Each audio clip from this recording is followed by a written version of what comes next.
Some say that it's only a game, and an odd one at that, involving a stick, a ball, and a hole in the ground.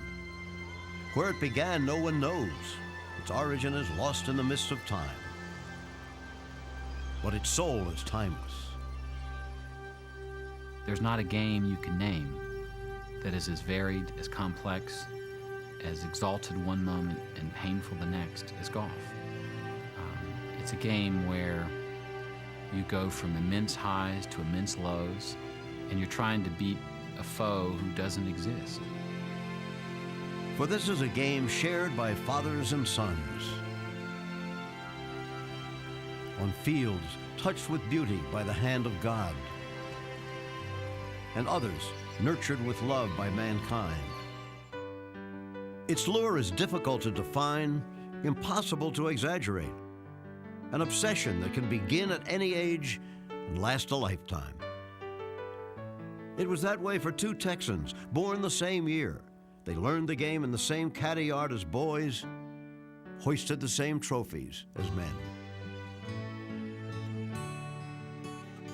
This was almost a part-time passion for a Southern gentleman who was equally enthralled by literature and the law, and a brief but glorious career for a gifted woman whose athletic prowess has never been equaled. I think when you do see a truly accomplished player or professional hit a golf ball for the first time, it takes your breath away in a way that other sports don't. There's something about golf that's truly awe-inspiring. Today, hardly a country remains untouched by this glorious epidemic that is golf. Wherever you go, the game is like it's like a church. I mean, it's a philosophy of life. It's a religion almost. I mean, it's the gospel of golf, and it's everywhere and nowhere. The game is within us. Its transfixing appeal has captured all. The feats of a steelworker's son once inspired the hopes of a pharmacist's son. And two youngsters, born decades apart, ignited the spirit of their generations. Where it began, no one knows. What it has become, no one imagined. The story of golf. No one knows exactly where it began. No one could have imagined what it has become.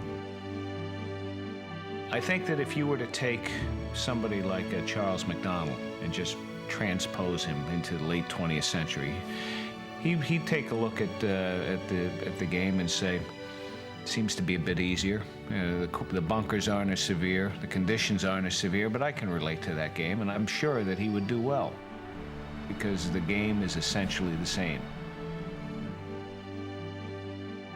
Its tantalizing lure, its transfixing appeal are as timeless as the game itself.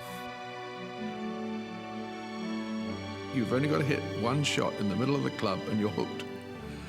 And that feeling then stays with you for the rest of your life. I've said this many times, it's like a butterfly. You just think you've caught it and it flies away. It's so maddening and it's so addictive. And I think in those elements you find the greatness of the game.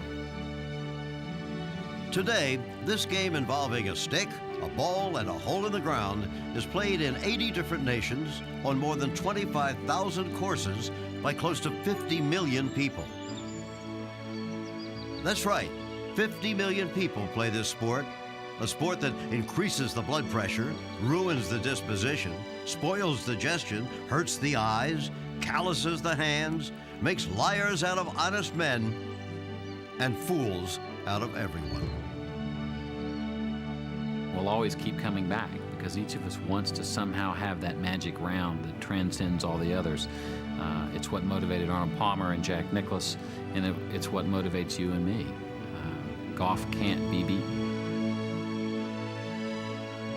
The future of golf seems boundless, royal and ancient and utterly irresistible. It's truly the game of a lifetime.